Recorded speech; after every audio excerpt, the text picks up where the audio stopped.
I walked into the living room, expecting a quiet Saturday afternoon. What I found instead stopped me cold. Vera sat at the head of the dining table like she already owned the place. And as she was about to make clear, she believed she did. My half-brother Leo stood behind her, arms crossed, a slow smirk forming at the corner of his mouth. My wife, Kate, sat to one side, her eyes fixed on the table. "Sit down, Adrian," Vera said. No warmth, no hesitation. I sat. She slid a thick folder across the table toward me. "Your father updated his will before he passed.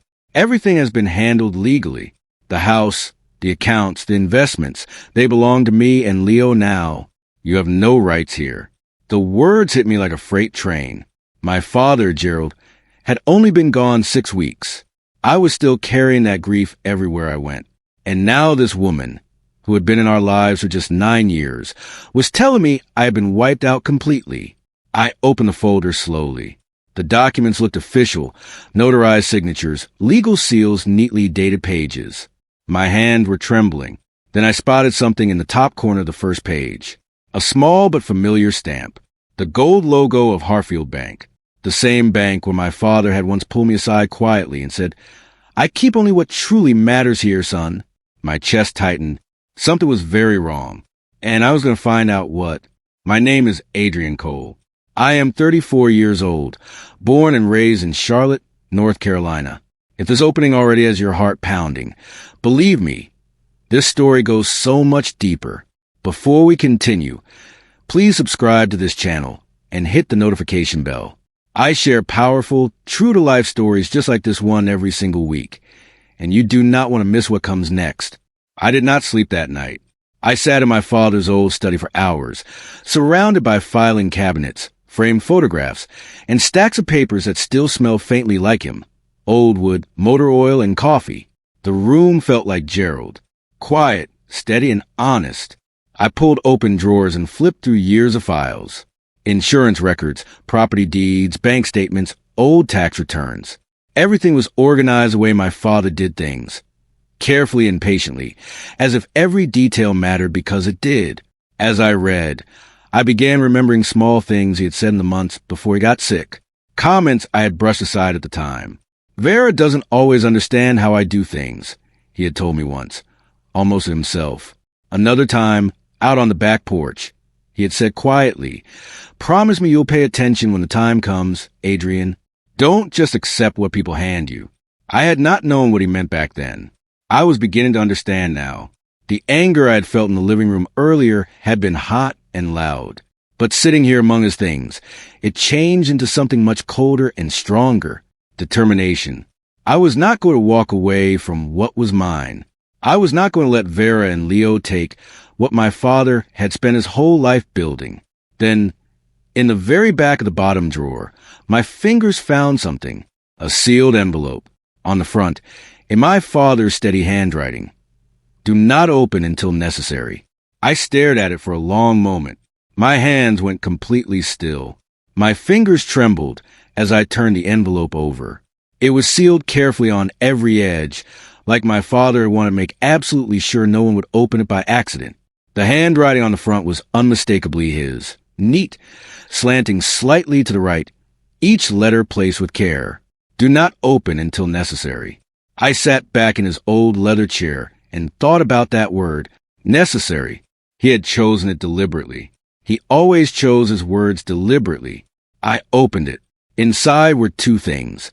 A folded copy of an older will, dated 3 years before the one Vera had placed on the table, and several pages of financial records, account numbers, transfer dates, withdrawal amounts. As I spread them across the desk, a cold and clear picture began to form in my mind. The older will named me as the primary beneficiary of Gerald's entire estate. The house, the investment accounts, everything he had built. It had been properly signed and witnessed by 2 people whose names I recognized immediately. Mr. Holt, my father's longtime lawyer, and a family friend named Roy Sutton, who had known Gerald for over 30 years. The financial records told a different and disturbing story. Large transfers had been made out of my father's main account, starting roughly 14 months before his death. The fund went to accounts I did not recognize. Someone had been moving money, and they had started well before Gerald was even seriously ill. I heard footsteps in the hallway outside, then a sharp knock. The door swung open. Leo filled the doorway. His eyes moved quickly around the room before they landed on me. He looked at the paper spread across the desk, and something flickered across his face. Not quite alarm, but not far from it either. "What are you doing in here?" he asked. I kept my voice calm and even, reviewing family documents. Dad kept a lot of records. I am trying to understand the estate properly. He stepped inside, just far enough to feel like a challenge. Mom already explained everything. It is all handled. I am sure it is, I said. I just like to be thorough. He studied me for a moment, his jaw tightening. Then he gave a short, dismissive laugh. "Don't waste your time, Adrian. It won't change anything." He turned and walked out, leaving the door open behind him. I waited until I heard his footsteps fade down the hall. Then I gathered everything from the desk, placed it back inside the envelope, and tucked it into the inside pocket of my jacket. Leo's visit had told me something important. He had come to check on me. That meant they were watching. And if they were watching, it meant they were not nearly as confident as they wanted to appear. That night, I checked my email before bed. There was a message from Harfield Bank, an account alert. Unusual activity had been flagged in one of Gerald's accounts. Activity that, according to the timestamp on the alert, had begun 11 months before his passing. My stomach dropped. The next morning, I spread everything across the kitchen table while Kate was still asleep. The envelope from the study, the bank alert, the original will, the financial records. I made a timeline on a blank sheet of paper. On one side, I wrote every account change and transfer I could find, listed in date order. On the other side, I marked the key events in my father's health. His first diagnosis, his hospital stays, the weeks when he had been too weak to manage his own affairs. The pattern was clear, and it was ugly. The first large transfer happened just 4 days after Gerald's first serious hospital admission, when he was most vulnerable, when Vera would have had easy access to his papers, his files, and his passwords. More transfers followed every 6 to 8 weeks after that. The amounts were never exactly the same, which told me they had been designed to avoid easy detection. Some of the documents in the folder Vera had handed me were dated during those exact same periods. I compared the signatures on those pages against the signature on the original will. The strokes were slightly off.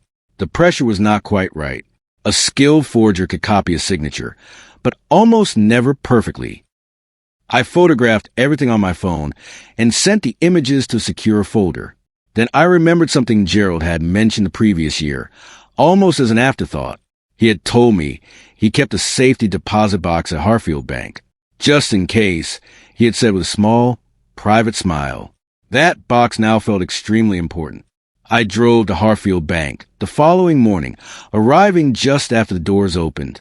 The lobby was quiet. A few customers waited at the teller windows. I approached the counter and explained that my late father, Gerald Cole, had held a safety deposit box at this branch and that I believed I had been listed as a co-holder on the account. It took about 20 minutes, a copy of my driver's license, and Gerald's death certificate, which I had brought just in case, before the teller confirmed it. My name was indeed on file as a co-holder. Vera had apparently not known about this, or had simply not thought to check. The teller led me to a small, private room at the back of the branch. She placed a metal box on the table in front of me and handed me a key, the same key I had found on Gerald's keyring 2 nights earlier in the study desk. The one I had not been able to identify until now. The room was completely still. The fluorescent light above me hummed softly. I sat down and looked at the box without touching it for a moment. My father had placed this here deliberately. He had planned it. Whatever was inside, he had wanted it kept safe and found only by someone who would know what to do with it. I turned the key. The lid clicked open. I looked inside and felt the blood drain slowly from my face. Inside the box was a sealed envelope and a plastic folder packed with neatly organized documents. I opened the folder first. It held originals, not copies, of Gerald's earlier will, bank statements covered in his own handwritten notes in the margins, and 2 signed affidavits from witnesses. One was from Mr. Holt. The other was from Roy Sutton. Both documents were properly notarized and dated. The handwritten notes in the margins of the bank statements were the most damning thing I had ever read. Gerald had caught the discrepancies himself. He had circled them out in pencil and written short, careful observations next to each one. Figures that matched my timeline almost exactly. He had known what was happening. He had been collecting proof on his own, quietly, without telling me, while he was already ill. Then I picked up the sealed envelope. On the front, in my father's handwriting, was a single name, Vera. I held it for a long time without opening it. It was addressed to her. He had left it here deliberately, knowing it would be found only by someone who had the key. I opened it anyway. The letter was 2 pages long. Gerald's voice came through every sentence, calm, measured, completely honest. He wrote that he had discovered the unauthorized transfers. He had consulted Mr. Holt. He had documented everything carefully. He stated in plain language that any will changes made without his full witness consent were invalid, and that all assets were to revert to his son, Adrian Cole. He had also named 3 witnesses who could testify to his intentions at any time. My hands were shaking, but my mind was suddenly the clearest it had been in weeks. I drove straight from the bank to Mr. Holt's office. He was a quiet man in his 60s with sharp eyes and a calm, unhurried way of speaking that I had always found reassuring. He had been Gerald's lawyer for over 20 years. I laid everything on his desk. The contents of the safety deposit box, the photographs of the financial records, the timeline I had drawn up, and the folder Vera had originally handed me. Mr. Holt studied everything carefully, asking short questions and taking neat notes on a legal pad. He did not rush through a single page. When he finished, he set his pen down and looked at me directly. "This is solid, Adrian," he said. "The original will is valid. The witnesses are credible and reachable. The financial records show a clear pattern of unauthorized activity, and your father's letter explicitly states the circumstances under which the estate reverts to you." He paused. "We can move forward with confidence." I exhaled for what felt like the first time in days. That afternoon, I called Roy Sutton. He had already spoken briefly with Mr. Holt and was ready to cooperate fully. He told me he had sensed something was wrong at Gerald's last birthday gathering, months before his death. Vera had asked Roy pointed questions about the structure of the estate that had made him deeply uneasy at the time. Our plan was simple. Be patient. Let Vera believe she was still in control. The worst move I could make right now was to tip her off. 3 days later, Vera invited me to dinner. The message came through Kate, kept casual, like an ordinary family gathering. Vera says she wants to smooth things over. Kate told me, her tone carefully neutral. I agreed to go without hesitation. Kate seemed relieved, but still would not quite meet my eyes. I filed that away quietly. The dinner table was set beautifully. Vera had prepared several of Gerald's favorite dishes, which I noticed immediately and suspected was very intentional. Leo was there, quieter than usual. 2 of the neighbors were also there, along with a man I recognized as my father's old business partner, Mr. Briggs, who had worked with Gerald for over 30 years. Vera was warm and gracious all evening. She refilled glasses, told gentle stories about Gerald, and laughed at exactly the right moments. Anyone watching from the outside would have believed she was a grieving widow doing her very best to hold a broken family together. But I watched her differently now. I noticed how her smile never quite reached her eyes when the conversation moved toward finances. I noticed how Leo's jaw tightened whenever Mr. Briggs spoke. And I noticed how Vera's left hand gripped her napkin tightly under the table every time I asked a perfectly innocent-sounding question about the estate.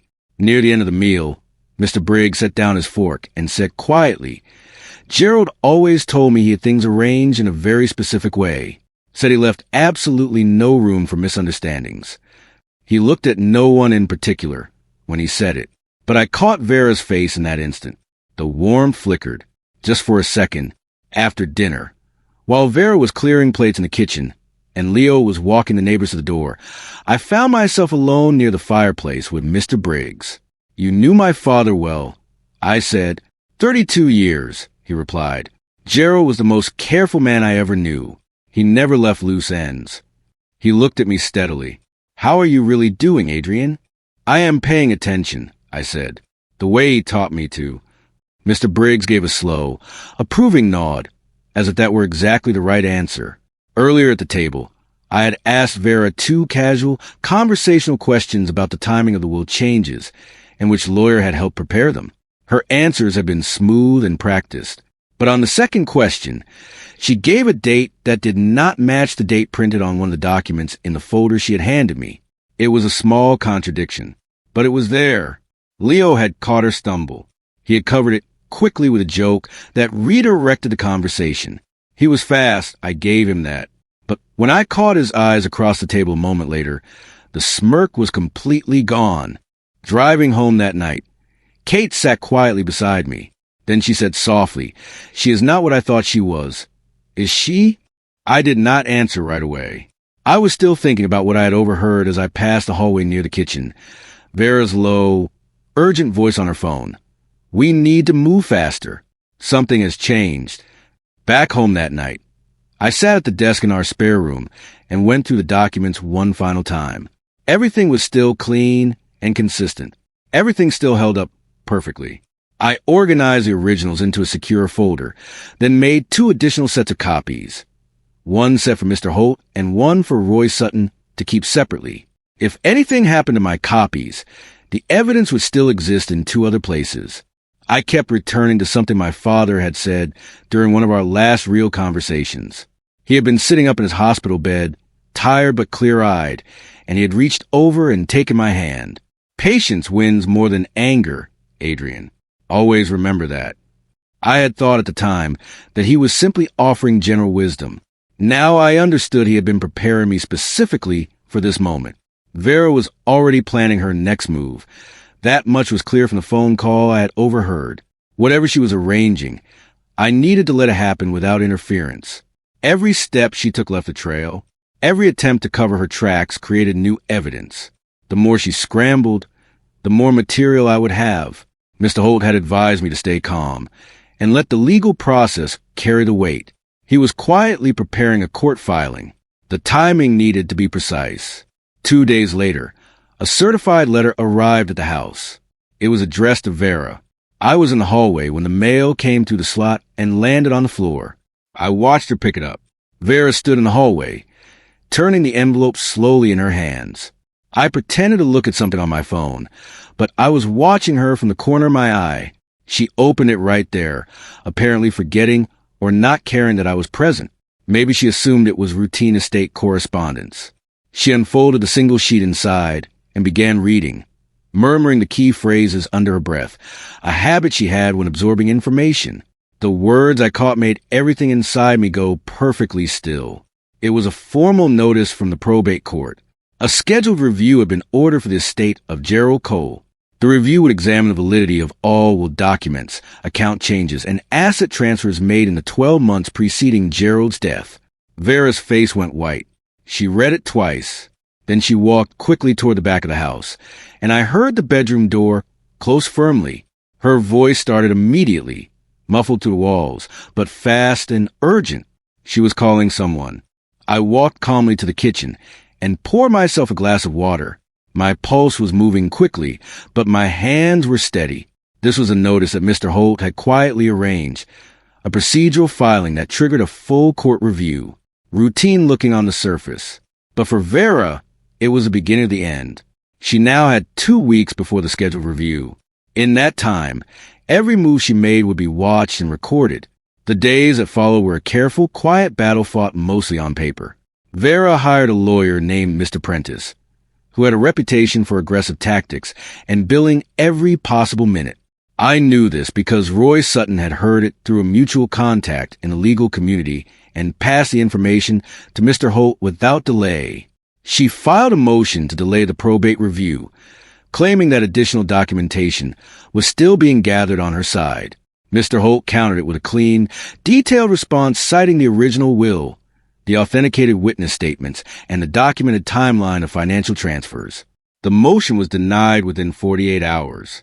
She then filed a second motion challenging my legal standing as co-holder of the Harfield Bank safety deposit box. The bank's own records confirmed that my name had been added to the box 6 years before Gerald's death, long before Vera had ever entered our lives. That motion was also dismissed. Each attempt she made was slower and weaker than the one before. She was running out of angles. And even Mr. Prentice could not build a strong legal case out of nothing. Leo, meanwhile, had gone almost entirely quiet. He stopped joining meals when I was present.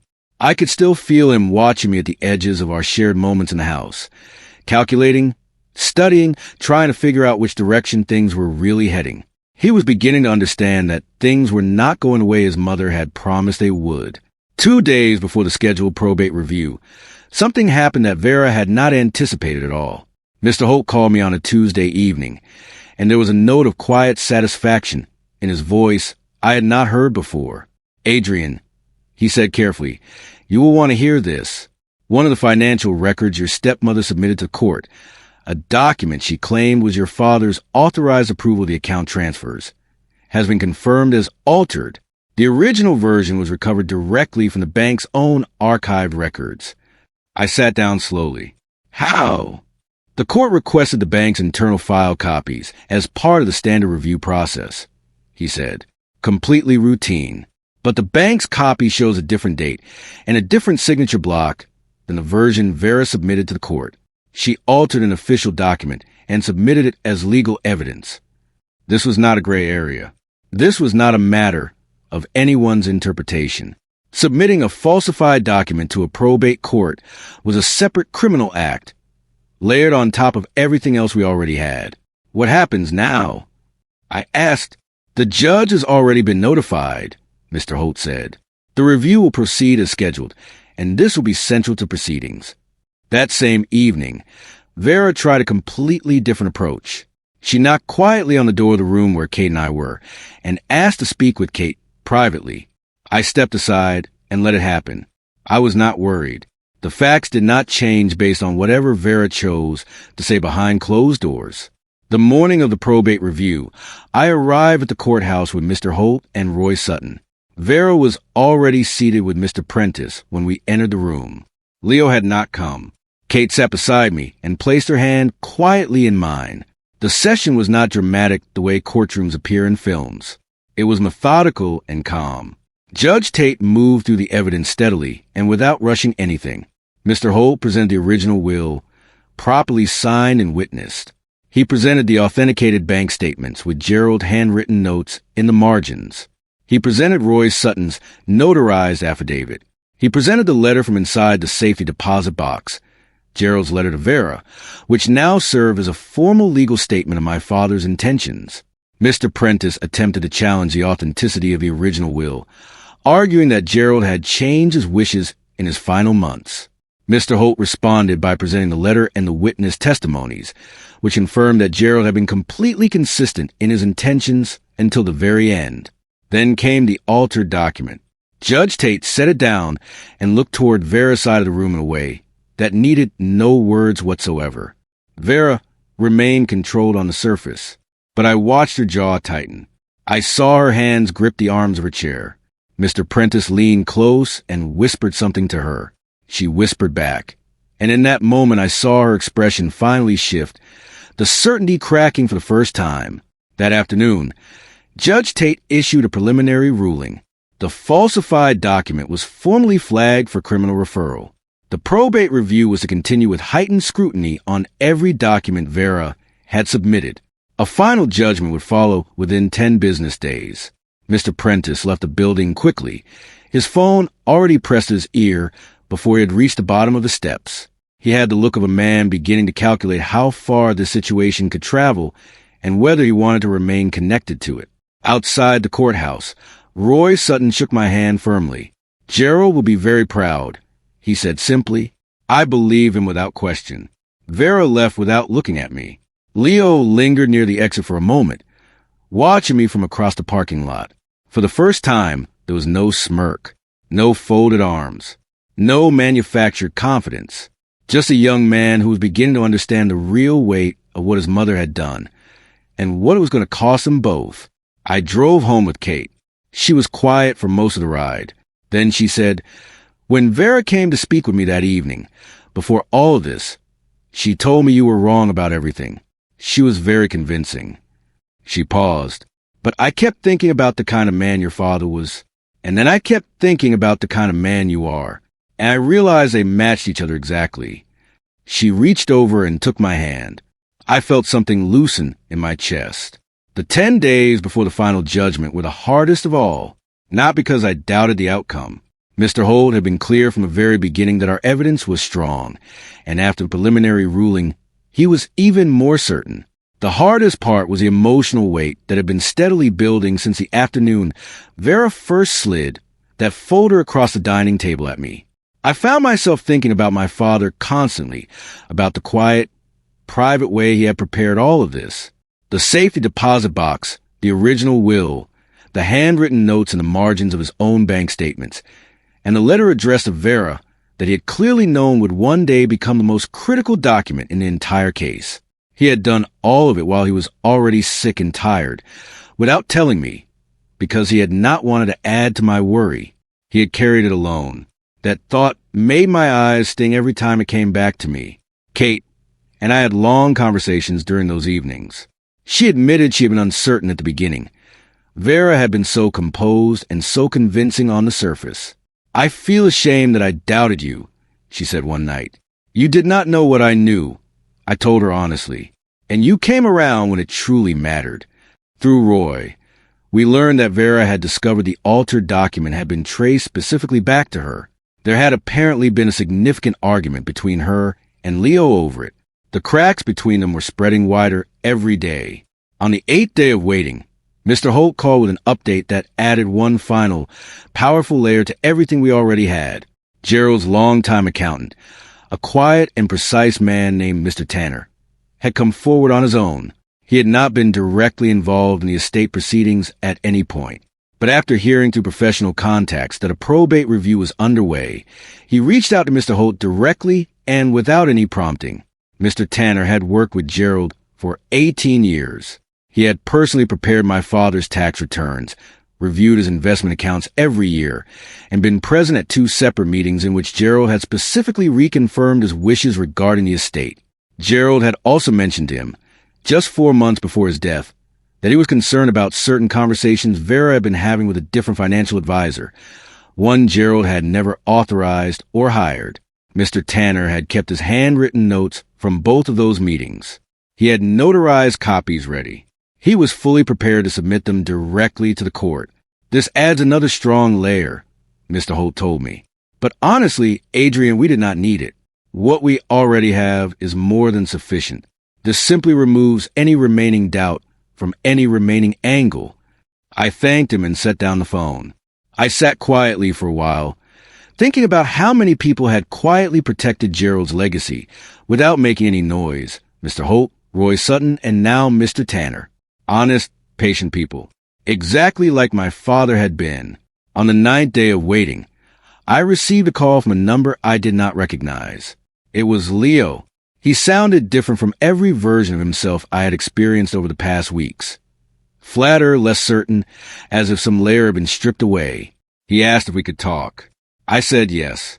He arrived at the house an hour later, parking on the street rather than pulling into the driveway the way he normally would have.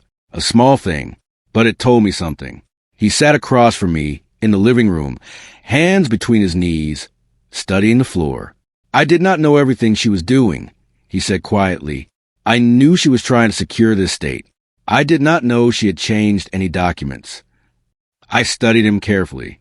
He looked genuinely shaken, not performing. "And the transfers?" I asked. A pause. "She told me she was just consolidating accounts, managing things." I believed him, partially. Leo was not innocent. He had benefited from what Vera had done and had never asked the questions he should have asked. But I also believed he had not been the one who designed any of it. He was 26 years old and had spent his whole life letting his mother decide everything. "I am not your enemy, Leo," I said carefully, "but I cannot protect you from what she set in motion. The truth is going to come out completely, and everyone is going to have to live with their own part in it." He left without another word. 2 days later, at a small family gathering, Vera began over-explaining herself whenever the estate came up in conversation. She spoke quickly, nervously. People around the table noticed. 2 nights before the judgment, Vera sent me a text message. It was the first direct communication she had attempted since the day of the probate hearing. The message was short. We should talk before things go further. There may be a way to settle this quietly and keep everyone out of courts. Please call me. I showed it to Mr. Holt without replying. Do not respond. He said immediately, there is nothing to negotiate. The court will deliver its judgment based on the evidence we have presented. Any private agreement reached at this stage could complicate the legal process and potentially interfere with a separate criminal referral on the altered document. I put my phone down and left her message unanswered. The silence apparently unnerved her. The following day, Roy told me she had tried to reach him instead, asking whether he would encourage me to consider a private settlement. Roy had told her clearly and politely that he would not be doing that. That evening, I took a long walk to the neighborhood where I had grown up. I passed houses I had known since childhood, the corner where Gerald had taught me to ride a bike, the green mailbox outside our old house that he had repainted every single spring without fail. Standing there in the quiet evening air, I felt entirely calm. Whatever was still coming, the core of this was already settled. My father had made sure that long before I ever found the envelope, marked "Do not open until necessary." He had prepared everything. I had simply followed the path he left.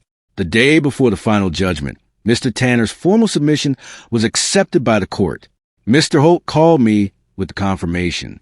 The accountant's notes provide a documented record of your father's consistent financial intentions over an 18-year period, he said, and his account of Vera's unauthorized contact with an outside financial advisor, combined with the altered document, gives the court a complete and unbroken picture of what happened. I thanked him and sat back in my chair. The evidence was now airtight from every possible angle. Gerald's original will was valid. The transfers were unauthorized. The altered document was fraudulent. The witness statements, the accountant's records, and my father's own handwritten letter from the safety deposit box all pointed to the exact same conclusion. Vera had built her entire plan on the assumption that I would not look too closely. She had expected grief to blind me, comfort to soften me, or the weight of her authority to simply stop me. She had miscalculated every single one of those things. That afternoon, she confronted me in the hallway. She came toward me quickly, her voice sharp and clipped. You have made your point, Adrian. You do not have to keep doing this. I stopped walking and looked at her calmly. I did not start this, I said. Gerald started it. The day he walked into Harfield Bank and made sure the truth would survive him. I only finished what he began. She stared at me. Then she walked away without another word, and I let her go. The certified legal statement that Mr. Holt had held carefully in reserve was formally submitted to the court on the morning of the judgment. This document, a signed witness statement from Gerald's original estate lawyer, confirming every instruction my father had given regarding the distribution of his assets, was a technical foundation that made the original will completely unassailable in court. My father's letter from the safety deposit box was personal, powerful, and deeply moving. But this certified statement was the legal backbone that held the entire case together. When it was entered into the record, Mr. Prentice went quiet. He reviewed it carefully for several minutes. Then he turned and had a short, hushed conversation with Vera. Whatever he said, she did not receive it well. She pressed her lips together tightly and stared down at the table. Even Mr. Prentice, who had fought hard and charged a considerable amount to do so, could no longer construct a workable argument against what was now in front of court. He raised one final procedural objection, which Judge Tate dismissed in fewer than 2 minutes. Roy Sutton sat beside me and leaned over to say quietly, "It is done, Adrian." I was not ready to exhale just yet, but I allowed myself to feel, for the first time, the full weight of everything we had built, the patience, the careful work, the long nights at my father's desk. It had all led to the single moment. Judge Tate delivered her ruling at 10:40 in the morning. She spoke in the measured, careful way that judges do, precise and unhurried, without drama beyond what the evidence itself required. She acknowledged the evidence in sequence: the original will and its properly authenticated witnesses, the financial records documenting unauthorized transfers, the altered document and its legal implications, the letter recovered from Gerald's safety deposit box, the accountant's notarized records, and the certified legal statement submitted that morning. She ruled that the will presented by Vera was invalid, due to irregularities in its execution and clear evidence of document alteration. She ruled that the original will, signed and witnessed under fully proper legal conditions, was valid and completely binding. She ruled that all assets, the house, the investment accounts, and all transferred funds were to be restored to the estate of Gerald Cole and distributed according to the original will. The primary beneficiary named in that will was a son, Adrian Cole. Vera sat very still as the ruling was read. Leo had not come to the hearing. Mr. Prentice was already collecting his papers before Judge Tate had fully finished speaking. The criminal referral regarding the altered document will be handled in a separate proceeding. I stood outside the courthouse afterward and called Roy Sutton to thank him. Then I called Mr. Tanner. Then I sat alone in my car for a few quiet minutes, thinking only of my father, wishing, more than anything, that I could simply call him. He had trusted me to pay attention. I had. In the weeks following the ruling, the rest of Vera's carefully constructed world came apart quietly and on its own. The neighbors she had spent months cultivating, people she had charmed and confided in, slowly positioning herself in their minds as the victim of a difficult and ungrateful stepson, learned the truth from the public record. Court judgments are not private documents. People talked. The story of the altered document traveled quickly through the social circles Vera had spent years carefully building. She had been telling people that I was hostile and greedy, that I was contesting a perfectly legitimate will simply out of spite. The ruling said otherwise. The criminal referral said otherwise. The complete financial record said otherwise. One by one, the people she had tried to use as her shield quietly turned away. Not dramatically, just steadily and completely. The lunch invitation stopped. The supportive messages dried up. The neighbor couple who had sat at that dinner table said they felt genuinely deceived. Even Leo began putting real distance between himself and his mother. He called me once more briefly to let me know he retained his own separate lawyer for proceedings still ahead. I wished him well. I meant it sincerely. Vera was left alone with Mr. Prentice and the full weight of her own decisions. I stepped back entirely and let the consequences unfold without any help from me. I made no calls, shared nothing, and added nothing to her difficulties. I had made my case in court. What followed was simply the natural result of everything she had chosen to do. I found the quiet far more satisfying than any argument ever could have been. 6 weeks after the ruling, I walked through my father's house for the first time as its rightful owner. The late afternoon light came through the windows exactly the way it always had, warm and golden across the old wooden floors, soft and steady against the familiar walls. The photographs were still in their places. Gerald's favorite chair still sat by the window in the study. The green mailbox outside caught the last of the afternoon sun and glowed exactly the way I remember it from childhood. Kate walked slowly beside me, her hand in mine. She paused in the doorway of the study, looking at the desk where I had spent so many sleepless hours. "This is where it all started," she said softly. "It started long before that." I told her. It started the day my father walked into Harfield Bank and made absolutely sure the truth would survive him. She squeezed my hand and said nothing more, which was exactly right. The financial accounts had been restored and transferred. The house was legally in my name. The investment funds Gerald had spent his lifetime building were intact, minus what had been removed, and the courts were actively pursuing recovery of those amounts through the criminal proceedings still underway. I stood at my father's desk that evening and opened the bottom drawer, the same drawer where everything had begun. It was empty now. Everything inside it had served its purpose completely. Before I closed it, I placed something inside, a handwritten note, in my own words, for whoever might one day need a reminder. Pay attention. Be patient. The truth is enough. Gerald had taught me well. And now, finally, everything he built was exactly where it belonged.